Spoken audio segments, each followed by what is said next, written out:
পর্দার অন্তরালের মা, মানুষ মারা যায়, লাশ দেখতে যাও, কই একবার তো তোমার মরার প্রস্তুতি নিলা না। আল্লাহর নবী কই, উম্মত এই মরণ বড় কষ্টের রে।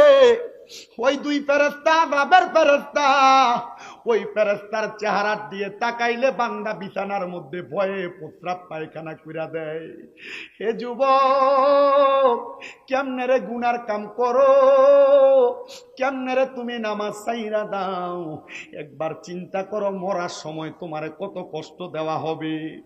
আমার নবী কই, উম্মত রে, হে উম্মত, দুই নাম্বার, মানুষ মারা যাওয়ার সময় কেন জিহ্বায় কামড় দেয় জানো?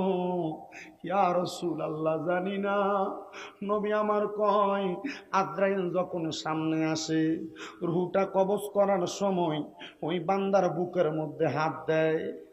এত ওজন লাগে রে, বান্দা বুঝে না। মনে হয় সমস্ত পৃথিবীর পাহাড়গুলা মনে হয় বান্দার বুকের উপর চাপাইয়া দিছে। ওই বান্দা আজরাইলের সঙ্গে কথা বলার চেষ্টা করে, আজরাইল, আজরাইল রে, রূহ কবজ করবা। আমি তো এখনো রূহ দেওয়ার মতো প্রস্তুতি গ্রহণ করি নাই। আজরাইল এমন ভাবে বুকের মধ্যে থাবা দিব, ওই বান্দার দুই সোয়ালের মাঝখানে জিহ্বাটা বাহির করে দিয়া কামড় দিয়া দিব। বান্দা মুখ দিয়া কথা বলতে পারবে না। তখন বান্দা চোখ দিয়ে ইশারা দিয়া বোঝানোর চেষ্টা করবে। ওই বান্দার চোখটি উল্টে যাইব। ওই মরণ কত কষ্টের মরণ চিন্তা করো রে সুবর্ণপুরের মুরব্বী বাবা। মারা যাইবা, মানুষ তোমারে মাটি দিব, কিন্তু মরার সময় কি কষ্টটাই না পাইবা। নবী আমার কয়, ওই মরার সময় চোখটি উল্টে যাইবা, আজরাইল ইশারা দিয়া কথা বলার সময়।